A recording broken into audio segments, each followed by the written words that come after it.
Now, it's time for the Neighborhood Connection, sponsored by The Wall. The Pacific Northwest, gutters are a nightmare. Can't even tell I cleaned these things out about 3 weeks ago. But they're about on their last leg, and I need to stretch as much life out of them because I got to do the roof at the same time. But the problem with gutters here is that they come loose when they get old. Let me show you this nail, for instance. So these things are about worthless. They just keep coming loose. But they have a great little thing at the hardware store, these new clips.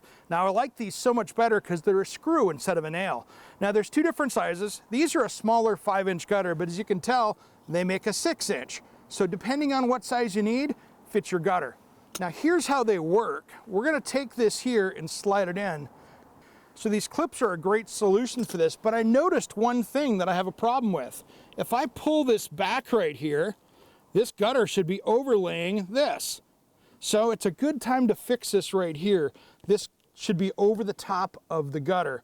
So let me get a screwdriver here and see if I can pop this out without breaking the shingle, because that's gonna get water going into the gutter. Might be able to get it with my hand, but sometimes you can get in here with the screwdriver and just be super gentle. That tells me this has come apart multiple times. The last thing I want to do is break this, because this is an old roof anyway, and the last thing I want to do is cause more damage. And that shows me that this gutter has come almost all the way off the roof at some point. All right, so now I am over the top, so the water is going to run over the top of that. Now let me show you how to put this clip in. I'm going to remove this nail. It's not really doing any good for me. And then I'm going to get the 5-inch one. Let me show you how this goes. I'm going to use the same hole. There is this lip back here that we're going to slide this over. But first, I'm going to bring that in, slide that over the back of the gutter here. Make sure that goes in there nice and tight. Get this where I want it. And then I'm going to take my drill and slide that right in.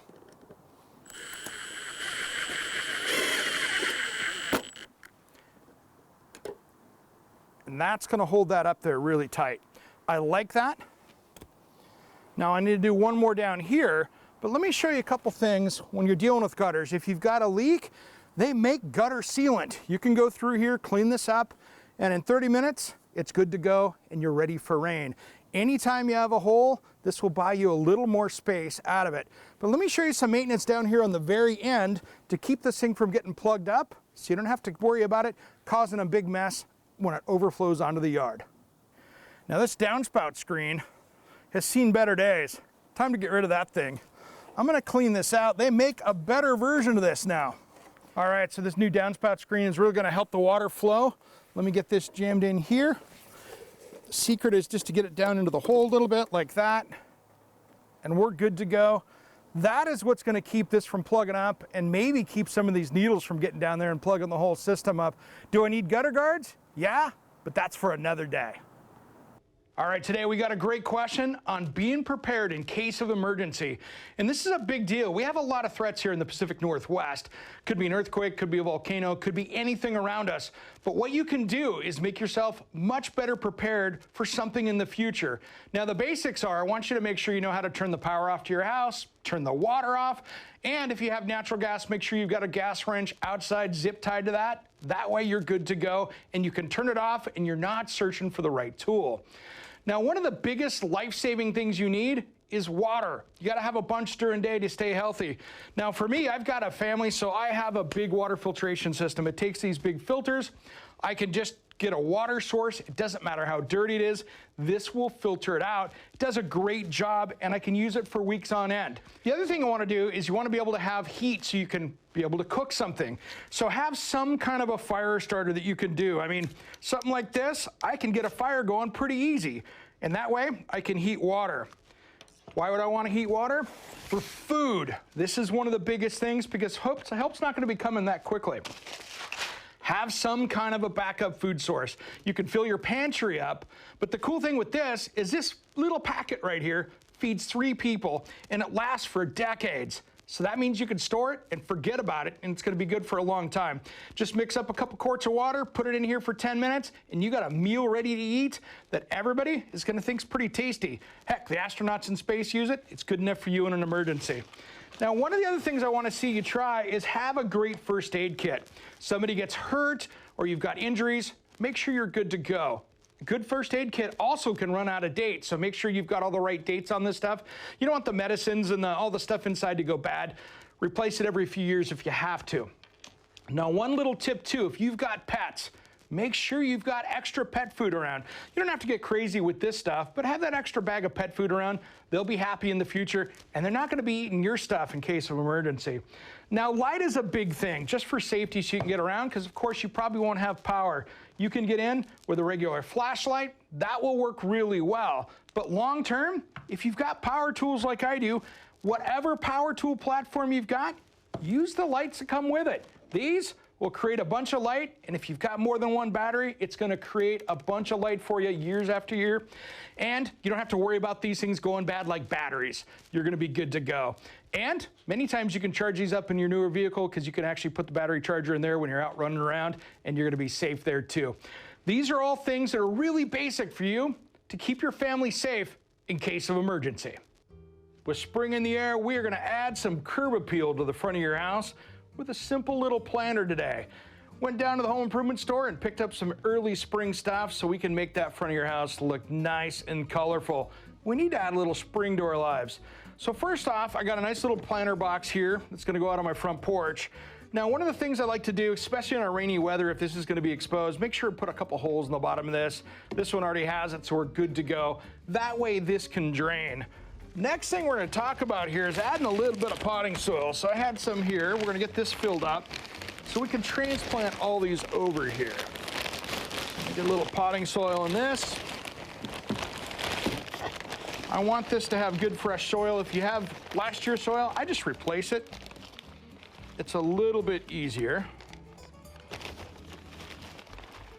I got some there. There we go. Get this packed in here a little bit. Now it's time to add some flowers to this. So this is gonna be kind of my tallest one here. And let me get this out of the box here. This is what they call cordyline.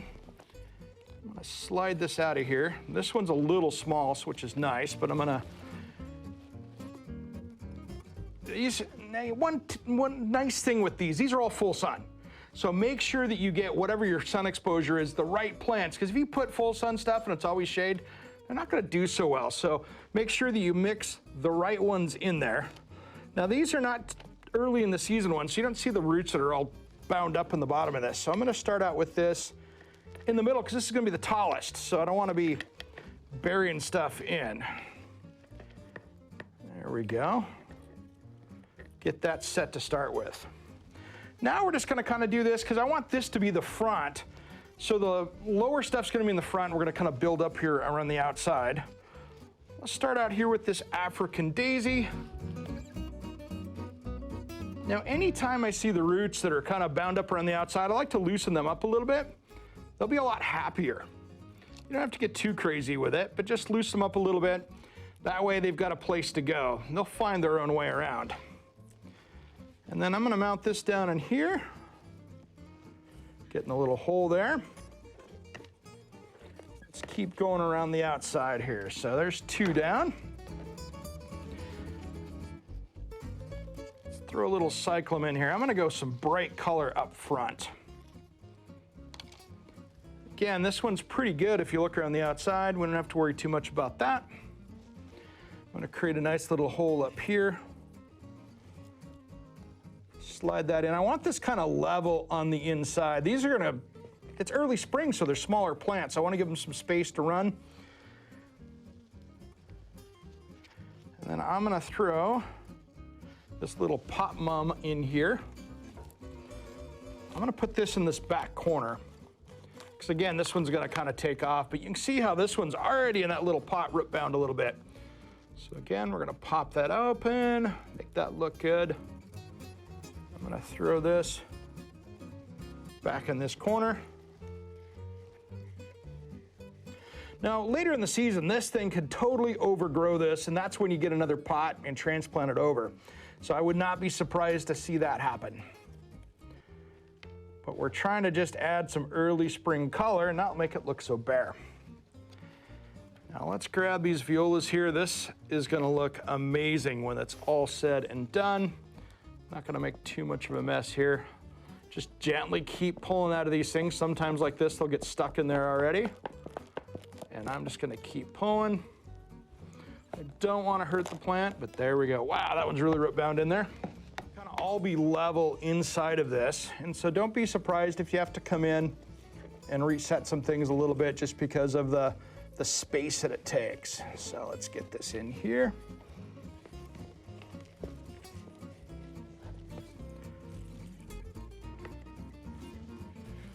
There we go. And if anything, I like to have the soil a little bit around the outside, a little bit higher, because when I water this, I want it to kind of go into the middle, versus if you have it where it's domed on the outside, it's gonna try to run down the outside of the container that way and just run out the bottom. So that's where this good soil works well. And right there, you've got a nice little spring basket to go right in front of your house. In another couple weeks, this is gonna be much bigger and it's gonna add even more color. And it's gonna look pretty from the front side of your house. That will add a little spring to your life and a little bit of color too.